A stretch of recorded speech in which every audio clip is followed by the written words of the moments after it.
पवन का सपना। पवन एक गरीब परिवार का लड़का था। बचपन से ही बहुत महत्वाकांक्षी था, लेकिन परिवार की स्थिति ऐसी नहीं थी कि वो अपने सपने पूरे कर सके। परिवार में पवन के माता पिता और उसकी 3 छोटी बहनें थीं। पवन के पिता ज़्यादा पढ़े लिखे नहीं थे, इस वजह से वो एक खेत पर मजदूर के तौर पर काम करते थे। उन्हें मात्र 5,000 रुपये ही महीने के मिलते थे, जिसमें घर का खर्च चलाना बहुत ही मुश्किल था। पवन की माँ भी बहुत ही स्वाभिमानी थी, वह भी कभी किसी से कोई मदद नहीं मांगती थी। पवन पढ़ने में बहुत ही होशियार था, हर बार स्कूल में पहले नंबर पर आता था। यह बात पवन के माता पिता अच्छी तरह से जानते थे, लेकिन उन्हें अपनी गरीबी का भी ध्यान था।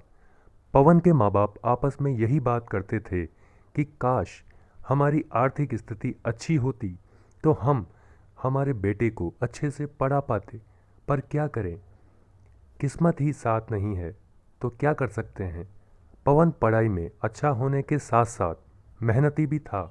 स्कूल से आने के बाद अपना सारा स्कूल का वर्क खत्म करके वो अपने पिता की मदद करने के लिए खेत पर चला जाता। काफ़ी सालों तक यही सिलसिला चलता रहा। अब पवन 18 साल का हो चुका था।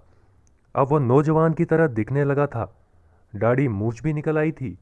पवन के पिता भी अब काफ़ी बुजुर्ग हो चुके थे, वह भी काम करने में काफ़ी परेशानी महसूस करते थे।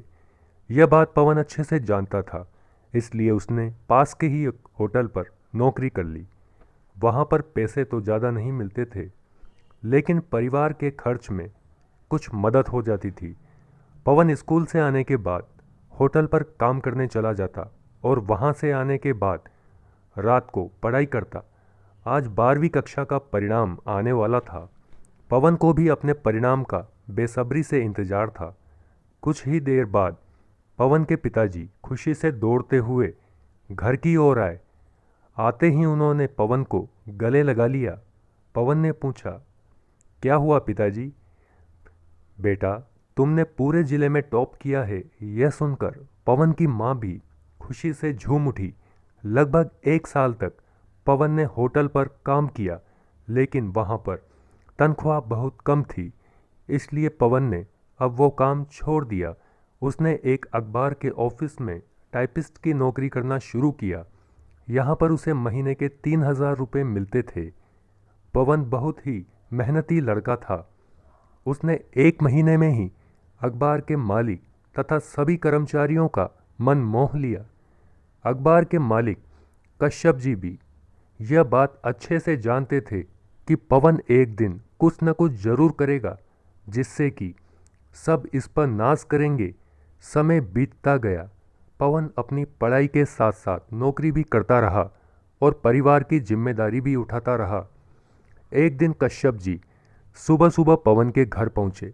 पवन उन्हें देखकर अचरज में पड़ गया कि आज यह घर पर कैसे, ऐसा क्या खास काम आ गया है।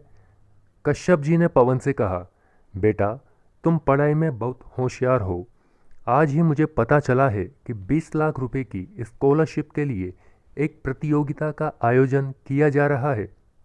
मैं चाहता हूँ कि तुम भी उसमें ज़रूर हिस्सा लो। मैं उसका फॉर्म भी साथ में ले आया हूँ, इसे भरकर जमा करा देना। पवन ने कहा, आपका बहुत बहुत धन्यवाद। पवन ने वो फॉर्म जमा कर दिया। कुछ ही दिनों बाद उसका रिजल्ट घोषित हुआ तो उसमें पवन को दूसरा स्थान प्राप्त हुआ। अब पवन के सपने ज़्यादा दूर नहीं थे। पवन पढ़ने के लिए विदेश जो जा रहा था। कश्यप जी ने पवन से कहा, बेटा, तुम अपने माता पिता की चिंता मत करो, मैं इनका अच्छे से ध्यान रखूंगा। कश्यप जी एक बहुत ही अच्छे और नेक इंसान थे। उनके भरोसे पर ही पवन विदेश चला गया। लगभग 1 साल बाद जब पवन अपने गांव आया तो सब चौंक गए। एक लंबी सी सफ़ेद कलर की कार में से एक सूट बूट पहने हुए आदमी उतरा, जिसे देखकर सारे गांव वाले अचरज में पड़ गए। पवन के माता पिता भी उस युवक को देखकर चकित थे कि यह आज हमारे गांव में कौन आ गया है।